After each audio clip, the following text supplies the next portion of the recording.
Greetings, everyone. It's Megan and Bronwyn and Patty, and we are here on March 1st to honor the new moon, which is in Pisces for the month of March.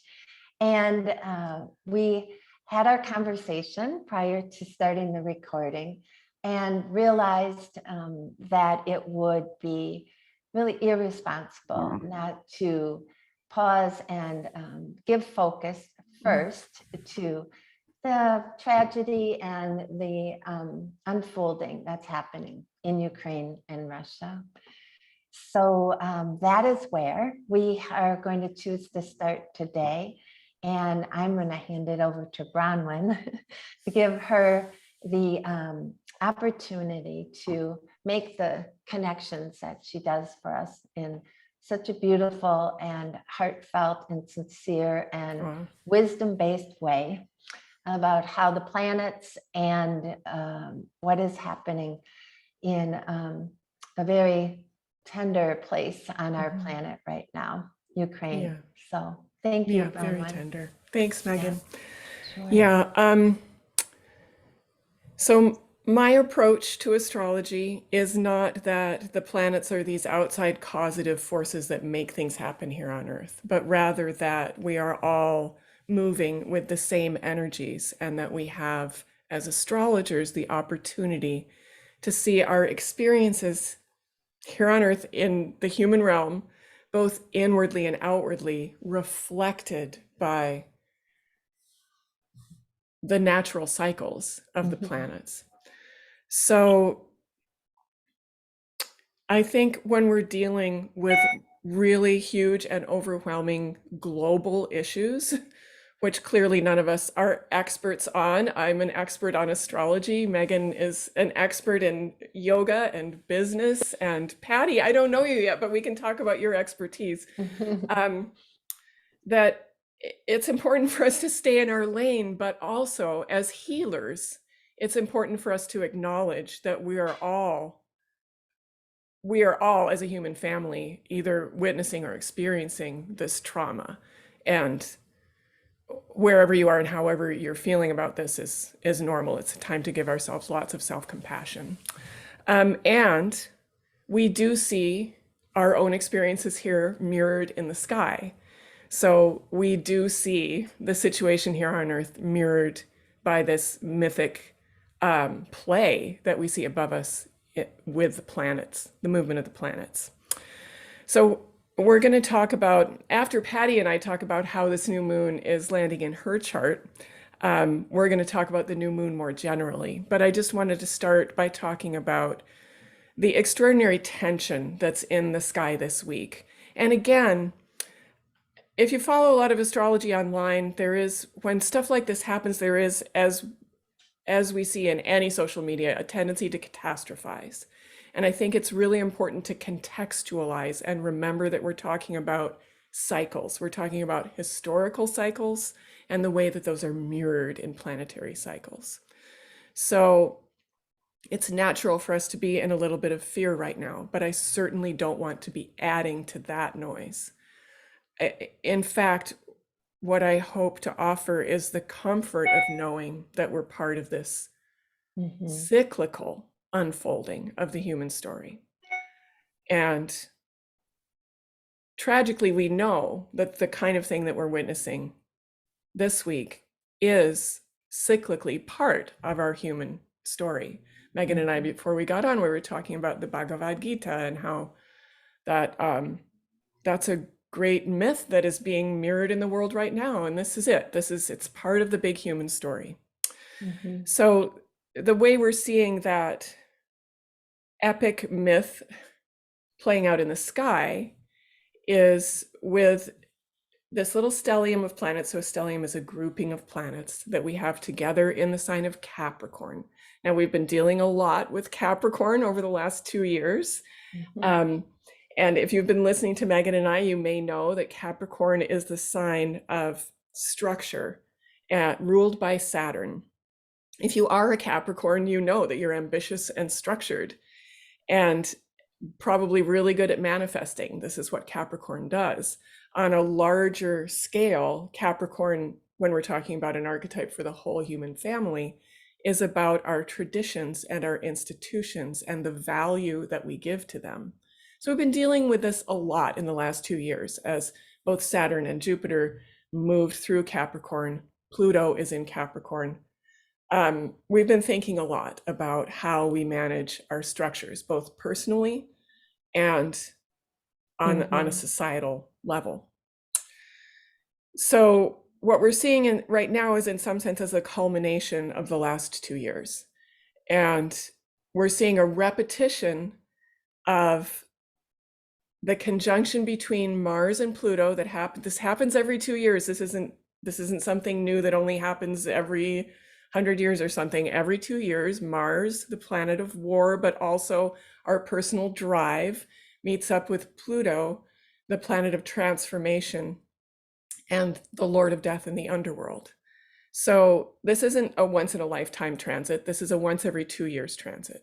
But we're seeing now the way that it's playing out in this particular way in Capricorn is terrifying, really.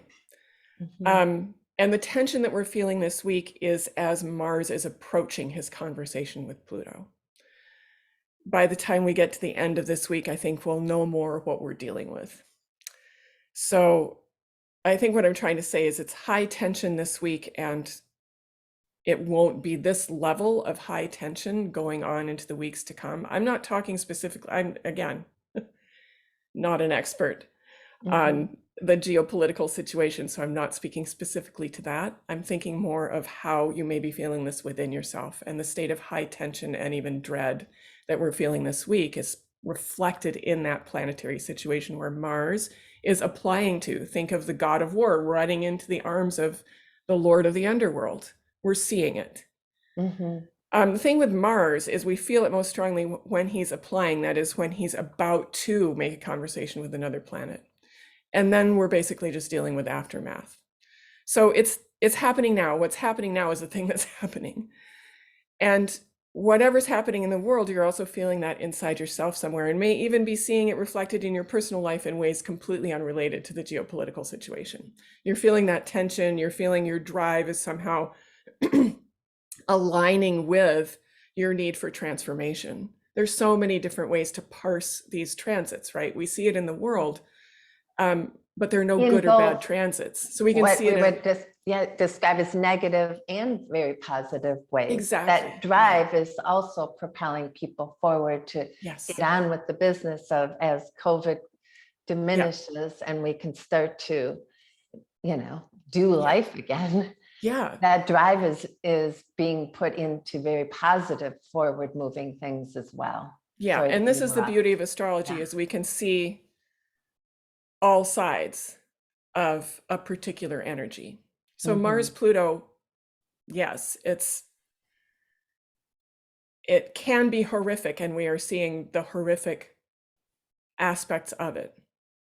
But all we can work with is our own psyches. So something useful that you can do is think about how that transit is playing out in other ways in your life. And before I leave that behind, I want to mention also that something that makes this Mars-Pluto conjunction different from the ones that have come before over the last 10 years or so. And I just spent some time last night looking at the many conjunctions of Mars and Pluto over the last 10 years. None of them were on that day a particular terrible crisis point, but we can see the things that were happening around those times that had that Mars-Pluto flavor. So I did that for my own sense of well-being. So I wasn't building up a lot of terror about what might happen on that exact day, which is an occupational hazard with astrology, but it's not actually how transits work. We're in the energy now. But Venus is also conjunct Mars right now, and the beautiful asteroid Vesta. So if we think just about these four energies, we have the Lord of the underworld, the god of war, our tender heart of beauty, balance, and peace. And Vesta is the flame that we hold, but also our sense of devotion to citizenship, however we conceptualize that, whether it's as a citizen of the globe and the whole human family, whether it's how we show up as a leader in our families, or whether it's our devotion to our nation. And I think it's fascinating and terrible and beautiful to see how these four archetypes are interacting right now in the world. Of course, we see it in the Russian invasion of Ukraine.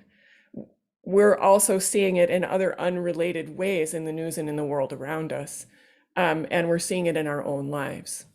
So to be thinking for yourself about how your own personal structures have changed over the last 2 years, and how you may be reaching a point of saturation with that change where you know finally what it is you need to do to move forward.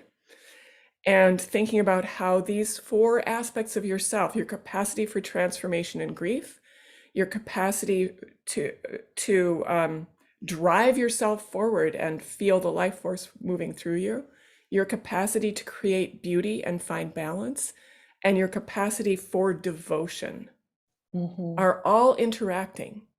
They're all interacting, and this is the complexity and beauty, and also sometimes the horror of our life in the human realm that we can see playing out.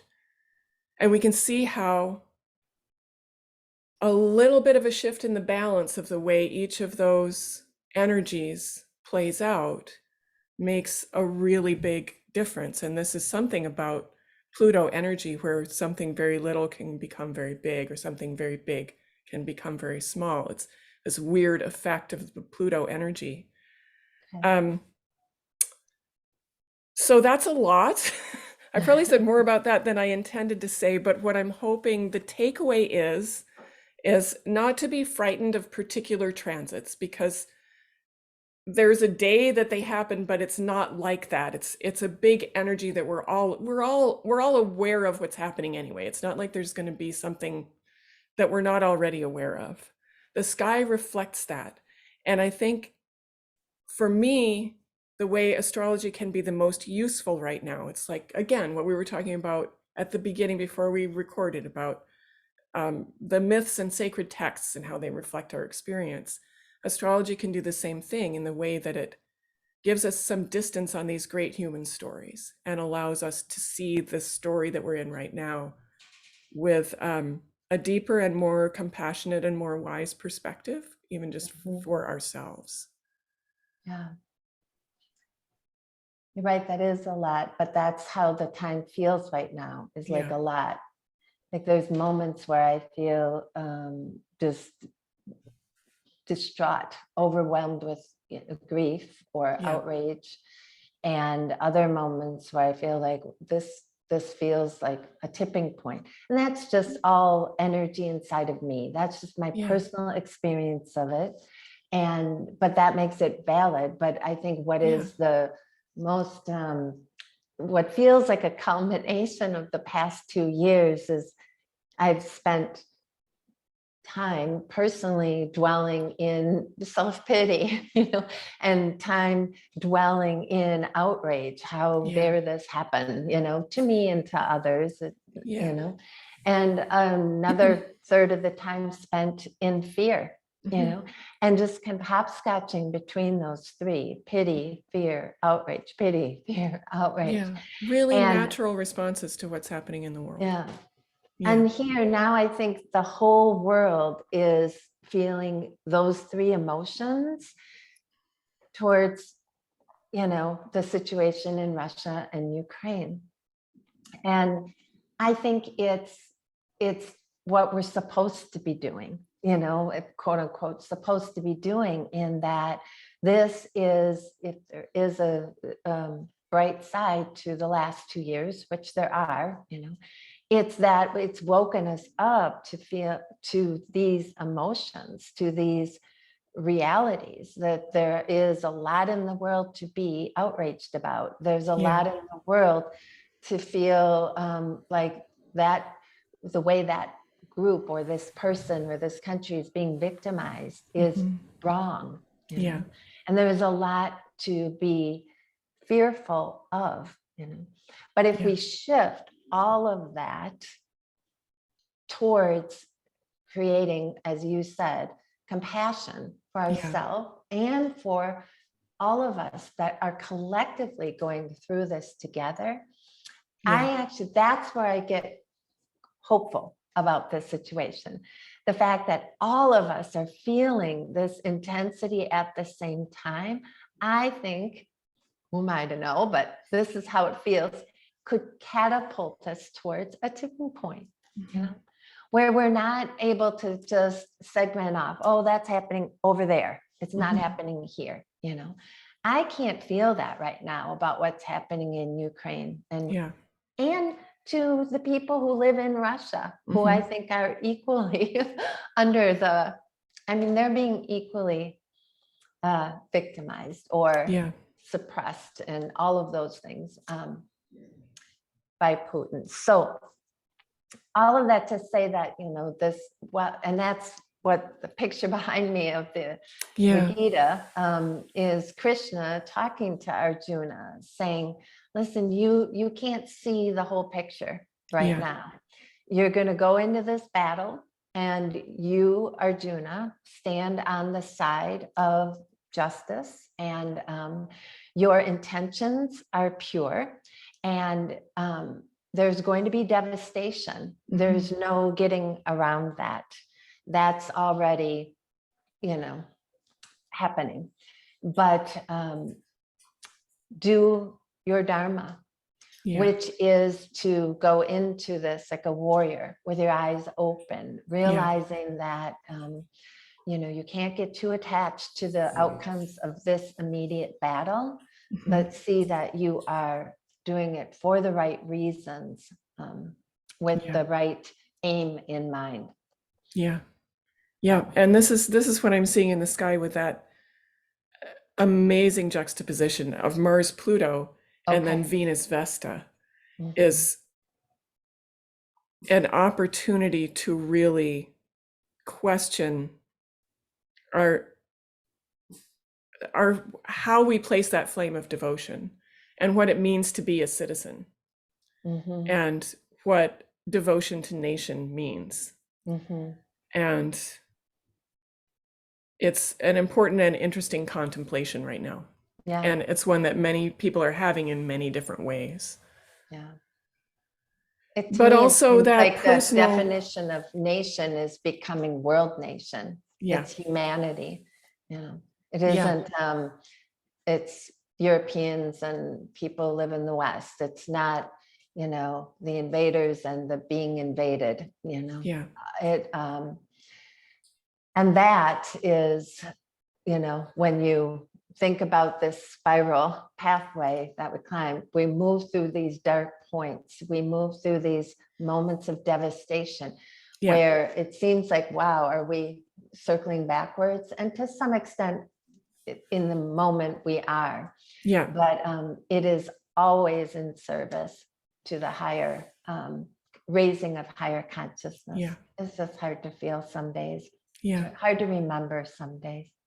How's it landing for you, Patty? How is all of this feeling? And one of the things we want to kind of chat a little bit about is that you have a destination in mind to go to Europe on the 1st of April, just a month from today, I think, right?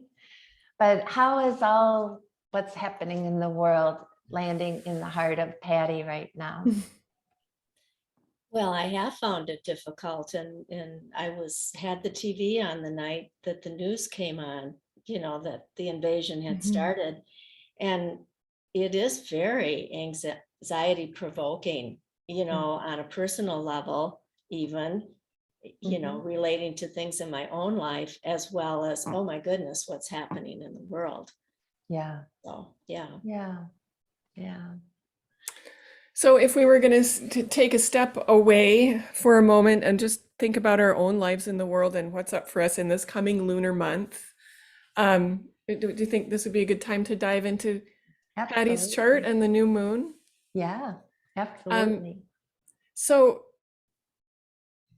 Patty, for you, so for those of you watching, when I do this work of talking about the new moon in the context of somebody's natal chart, what I'm doing is looking at the map of the sky at the time of their birth. So I'm looking at Patty's natal chart. That's how the sky looked at the moment that she took her first breath.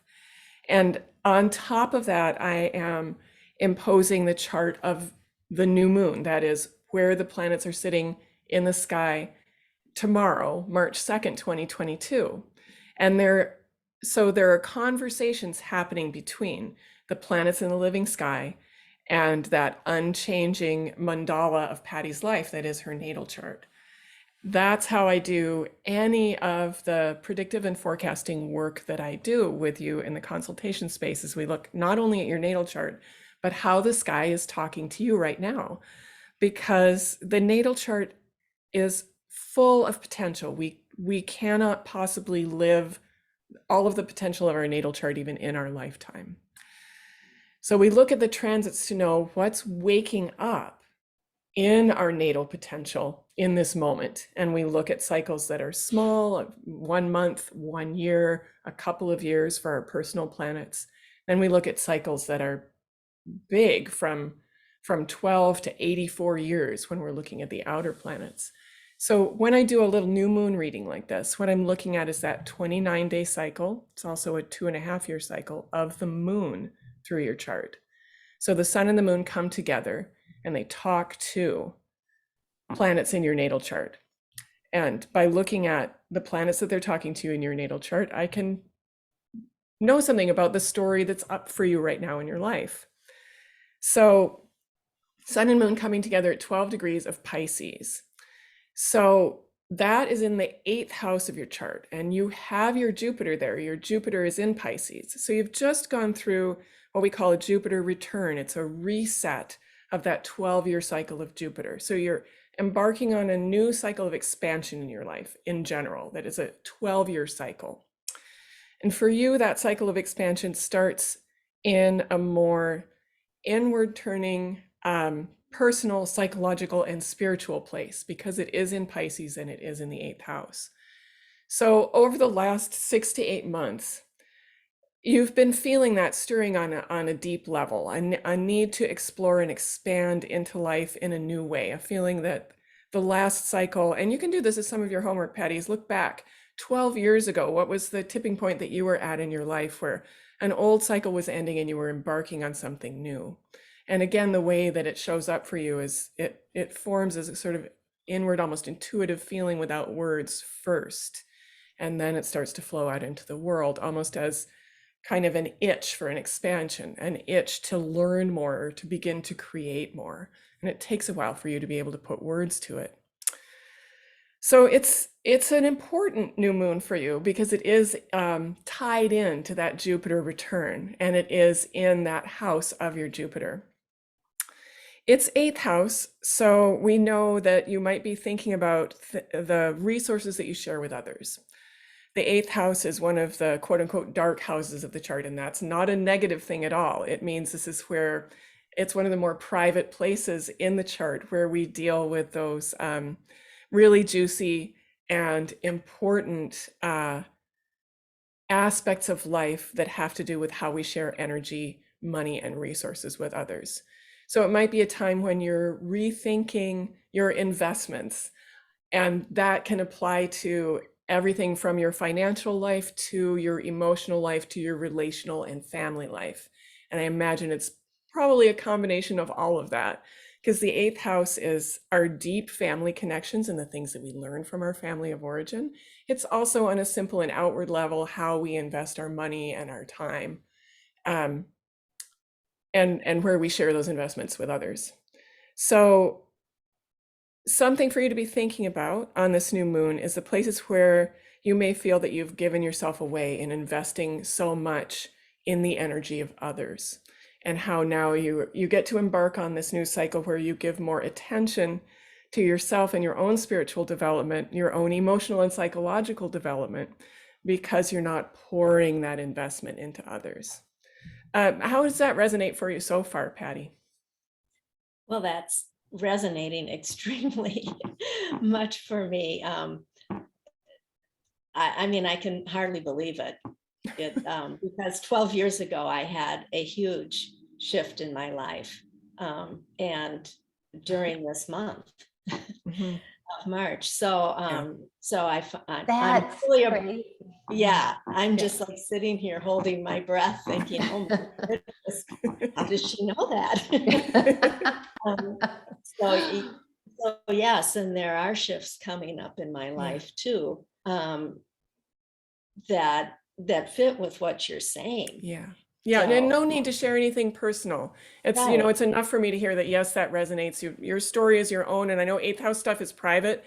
Absolutely no reason to share that, especially with an audience. And I know sometimes when you come on to do one I of want to it's like, know. okay, we're talking about, I didn't know she was going to talk about that. So I always respect the privacy, even in the one-on-one consultation space. I don't need to know your story.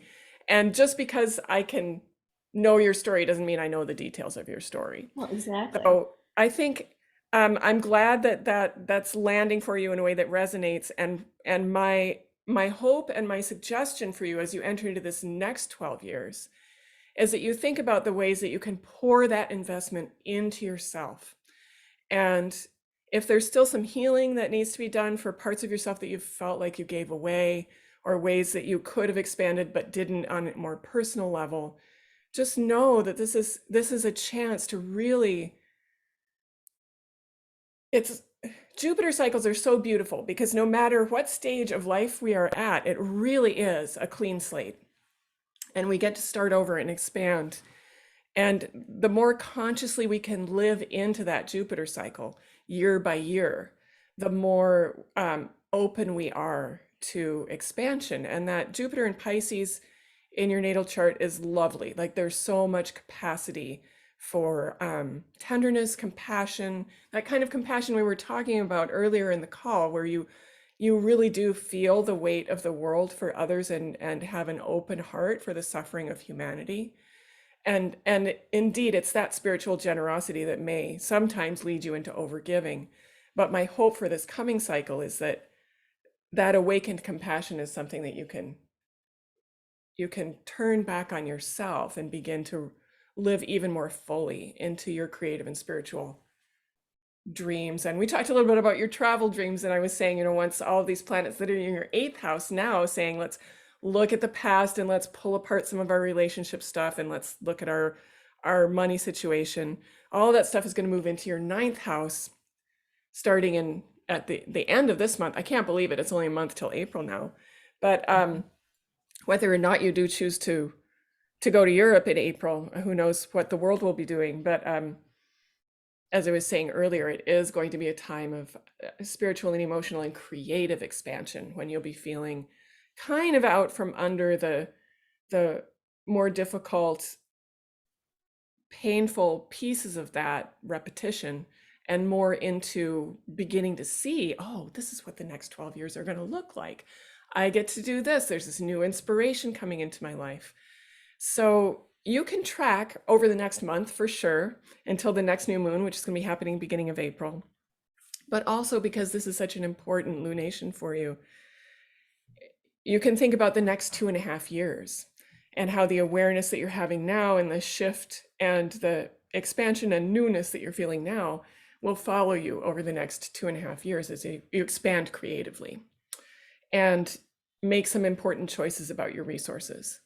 So it always amazes me how the random, when I do, because I do this on some of my own live calls too, is people write in with their birth times and I look at their charts and it's never random. It's always like Megan, I guess it was between you and Megan that you're here. I didn't have anything to do with that decision making, but I knew that the chart would be impacted by this new moon in a special way, because that's just the way it always works out. I knew it would be an important new moon for you because here you are. So that always surprises me, is the beautiful synchronicity of that. And it is indeed. I was just going to use that word. Yeah. There's not to overstate it, but there's a feeling of rebirth there. Yeah. Mm-hmm. Yeah. Mm-hmm. How you feeling, Patty? What I truly just have so taken by what you've said, because that is how I'm feeling. And I did have this intuitive feeling like this was when I needed to do this. Yeah. and which is interesting. Yeah. And I love all things perennial. So I've been listening to you for years now. Aw. And so I kind of feel like I almost know you. You don't Yeah. know me, but so this has really felt right, but never to the extent that I thought it would listening to you now, as it just fits exactly into my life experience in the past and what's coming up in the future. Yeah. Yeah. So that's great.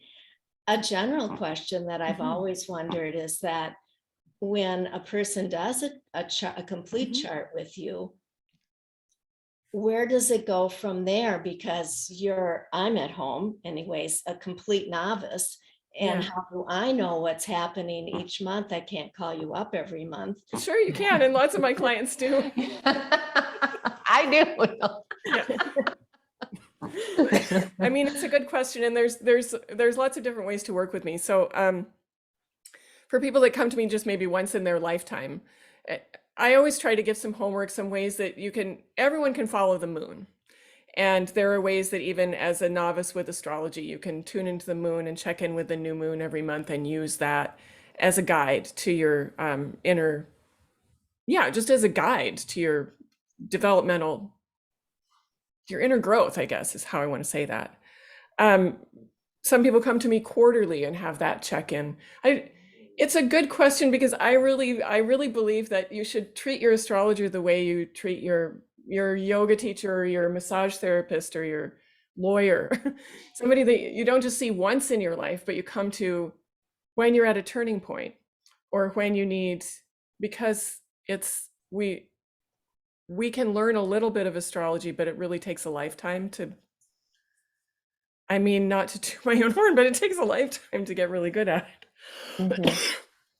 And I wish more people would take advantage of the fact that we can be here for you through the both your daily life and your more difficult passages. So most of my clients I work with on a more regular basis, whether that's annually, quarterly, or for some clients, monthly. So I would hope that if I were to become somebody's astrologer, they would come to me at least once a year, and I can kind of give you the course correction, give you some tools that you can use at home, because I do love to give homework, Gemini ascendant. But yeah, it's a good question. And I think there is that misconception out there that your chart is something you just get done once, that it's some sort of personality test like your Myers-Briggs or something, and once you know it, you know it. But it's not the case. It's a living document, and we as astrologers are here to help you connect with it. And there's a lot that you can do on your own, but then I would hope that you would also make use of myself. Is it fair to say, wonderful. Bronwyn, but if a person does their natal chart, in reading with you, it's like you're saying this is what your thumbprint was when you were born, and your fingerprint is going to stay that way. So it does give you, to use a yogic term, an insight into what karma you came into the world with. These are going to be the topics, the themes, the issues, the template that's going to ride with you. And then the other piece is the when, because it's not all active at once. Right. Okay. It's not all active at once. It's way too complex. Like you come in with this, and absolutely, I'm not saying that going to an astrologer once is not useful. It absolutely is. But there's a difference between knowing your chart and then tapping into your cycles and knowing when those potentials are going to be activated. And that's where it gets really good. Yeah. There, I would use the analogy of surfing. I mean, there's always waves, but there's some waves that are better to ride than others. So by getting your regular readings, I feel like, okay, now I know what wave to hop on, or like, you know what, you want to sit this one out. This is like, the time, the energy isn't right now. Yeah, exactly. Going in this direction or that one. And you know how you go through life and you have periods of time where you can't lose. And then you have periods of time where you can't win. And then you have periods of time where you're obsessed with knitting. And then periods of time where you just want to cook, or I don't know what it is for you. Never happened to me. It's different. you know what I'm saying? Like you change a lot over the course of a lifetime. You have different passions, you have different interests, you have different Yeah. effects on the world. And those times when we're kind of banging our head against the wall going, why isn't anything working? And then those other times when it's like, wow, this is amazing, I can't lose. Yeah. What if somebody could tell you when one of those times was coming, one Yeah. way or the other? Like she's just stepping into her Jupiter return. This is like, she can't lose for the next few months. It's Yeah. like Jupiter in Yeah. Pisces, bring it. And then, following that Jupiter cycle, 6 years from now, that this is something to think about, Patty, is that that's a 12-year cycle and it has a waveform, talking about surfing. Mhm. So you're at that peak of the wave right now. And in 6 years, you'll be at the trough of the wave, which is not to instill fear at all, but to think about how, as you go through these experiences of this next year, you'll be thinking, oh, all of these wonderful ideas that are coming to me and these experiences that I'm having, remember to save some of them up. So when 6 years from now, you're really feeling like, oh, look back 6 years and think about the turning point you were at and what you would have wished your 12 years ago self would have told your 6 years ago self. We can ride these waves and anticipate. And even in simple ways, like there's some astrology that Patty knows now that she's beginning this 12-year cycle, and that 6 years from now, she really wants to like open up that journal that she kept this year and dive back into some of those practices to reinvigorate herself for the last 6 years of the cycle. And that's just one of those many interlocking cycles. So what we do as astrologers is help to alert you to the cycles that are coming. I like the analogy of a meteorologist, right? You can go outside and look around to get a sense of what weather's coming. But if you have somebody who has the big picture that can give you, just broaden your own perspective a little bit, it's really helpful because you know what to prepare for. Yeah. Great. Yeah, so you can fill up that rain barrel when your Jupiter's in Pisces. Yeah. Good. Well, let's shift to the new moon in Pisces for everyone. What the next 29 days. Yeah. Patty, do you want to stay with us? Feels like you should stay and listen to the rest. Are you all right with that? You're most welcome to stay or drop off. And if you have more questions, I'm happy to answer them too. I'm fine to stay. Thank you. Good. Okay, Great. good. Thank you. Okay, so going to the new moon, we did talk about that little bundle in Capricorn already. It's kind of nice to have a break from talking about that. Before you start on that, if you said, Bronwyn, when Pluto is going to have its heyday, did you say that? Or would it be better for us not to know? I mean, you said it's an energy that's kind of, it's not an exact day or moment, but there is a day or a moment that it conjuncts, right? Yeah, it's Thursday, I think, that Mars is conjunct Pluto. Thursday as the day after tomorrow, because it's happening now. It's the analogy with the transits like this is like you're standing at the train station, and way before the train pulls into the station, you hear it or you feel the ground kind of moving, and then in a rush it pulls into the station. That's like the moment when the transit perfects, and then it pulls out. So there's 3 stages where you're feeling it coming. That's the biggest part of it. That's where we are right now. And then there's just that moment when it pulls into the station and stops, and then the rest is aftermath. So it's really those distinct parts of the story. So where we are right now is like you can feel that wind in the tunnel, right? It's pulling in now. But we know what train it is. We've seen it coming for a long time. It's not going to be a surprise. But yeah, we're in it right now. It's today, tomorrow, Thursday. It's a lot. This is what we look out for is weeks like this in astrology, where there's a lot that's happening at once. And there's a lot that's happening at once. And whenever there's a lunation, whenever there's a new or a full moon that's keyed into these other major transits, it indicates that it's a new beginning that is one that we should be paying extra attention to. So I think we've talked enough about the mundane aspect of it. And what I mean by that is that that's a technical term in astrology, which means of the world, right? Not mundane, ordinary, but mundane of the world. So we talk about mundane astrology. It's us talking about Ukraine. I'd like to talk now about the new moon for us personally. So if you have a little more astrological expertise and you know what sign, sorry. Hi, Pearl.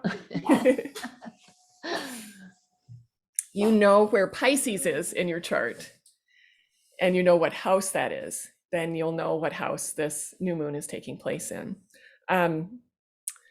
If you don't know that, it's okay. Just it's enough to know that that's the Pisces archetype. So this is the final sign of the zodiac. This is the sign where everything dissolves into the ocean of being. It's the sign of the poet and the mystic. It's the sign of those qualities and feelings that we've been talking about, both the despair and compassion and creative flow. All of those exist within that same archetype. Pisces is the end of that 12-part developmental cycle of the zodiac.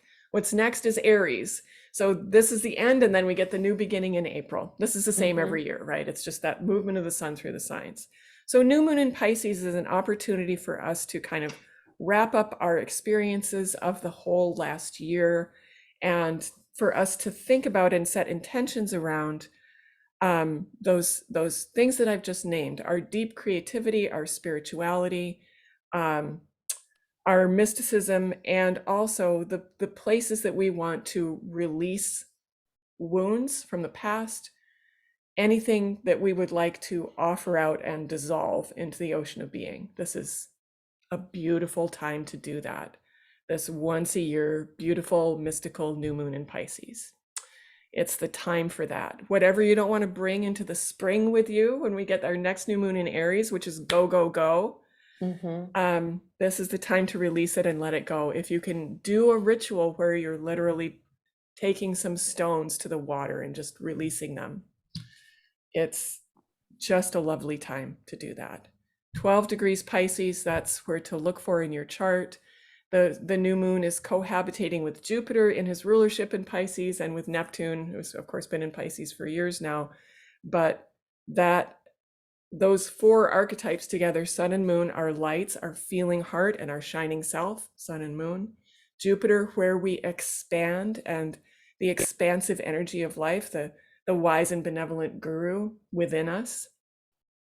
And Neptune, again, it's a repetition of that idea of the ocean of being and the dreams that we hold. So this new moon is a time to remember our dreams.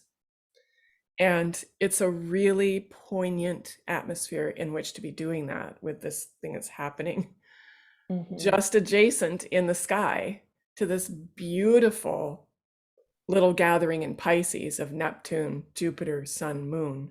We have this much more intense gathering in Capricorn. So it's prayers in the midst of chaos, which we are actually seeing. And it's creating art in the midst of chaos, which we are also seeing. And it's finding compassion and courage, and the courage to dream in the midst of chaos. And that's what we're seeing. So that's our new moon. Our planet Uranus, who is the change bringer and the thunderbolt of enlightenment and the radical disruptor, is also looped in a flowing relationship with this new moon. So for us personally, that could feel like a brilliant new idea is coming to us with this, that we're going to carry out over the next 2.5 years. In the world, we can look to witnessing creativity and compassion coming suddenly from unexpected places. And yeah, it's interesting having all of these powerful planets looped into this new moon. It's a big deal. And as always, I just would remind everyone to take the transits personally and work them within your own psyche, and have those conversations with the archetypes within. Because remember, the planets in your natal chart are like a council of wise ones. They are there just for you, and they each have a different archetypal perspective, and they run the whole spectrum from the Lord of Death to the Great Mother. We all have all of that inside of us. And knowing our charts, like you were saying, it is useful to just know the structure of your chart because you know the voice that each of those wise ones is Yeah. speaking through. And Can right I now, just, can I, go it's a ahead. lot.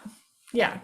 Can I just ask you one more question and then we'll wrap this up for this month? But would you say this new moon is more impactful for fixed, mutable, or cardinal signs in any way or not? Oh, it's so everybody's in on this one.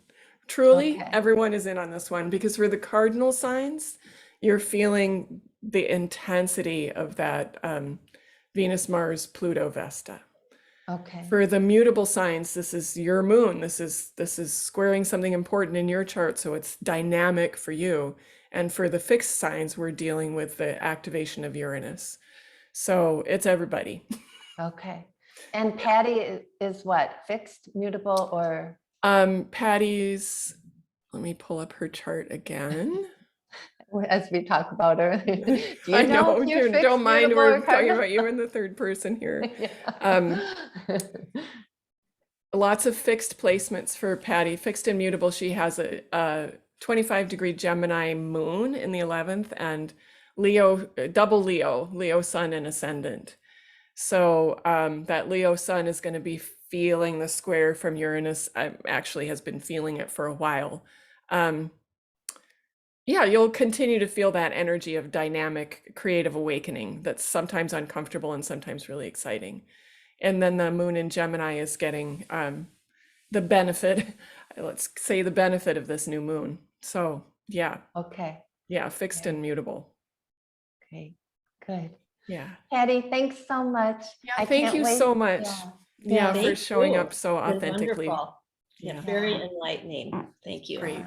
I'm glad it was. Patty has been just a beautiful little ray of sunshine. She's here almost every day at the Fitchburg location of Perennial and was such a source of, I mean, when I saw Patty continue to come or continue to be present for Zoom classes or something, she was an anchor. She was a solid, she was a through line through all of the last few years. So I'm so grateful for you for being that in my life personally. So thank you. That's a Leo being a good Leo. Oh, is Leos it? are Okay. that, like that beautiful warm coals in the hearth that just can be that anchor and be that point of optimism and refreshment and warmth for Yeah. others.